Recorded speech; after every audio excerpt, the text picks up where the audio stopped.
Ja som mu povedal na našom stretnutí 2,5 hodinovom, že Rišo, koľko máš hodín nalietané v lietadle, 10-15 tisíc, že hej, a či si myslíš, že môžeš riadiť to lietadlo.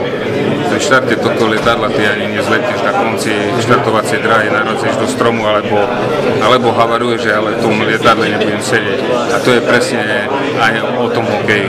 To neznamená, že on ten hokej hral a že ho dokáže riadiť. Som sa opýtal, prečo nerobí hokej v Dukle Trenčín, tak mi odpovedal, že tam je bordel a že on to potrebuje zmeniť z vrchu, tak som na to odpovedal, ako to chceš zmeniť z vrchu, keď nepoznáš choroby toho pacienta, ako ho ty chceš liečiť. Takže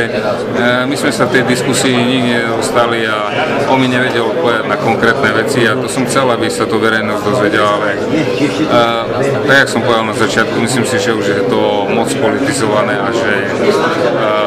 čas ukáže, že kde ten Rišo Lindner sa zaradí a kto za neho vlastne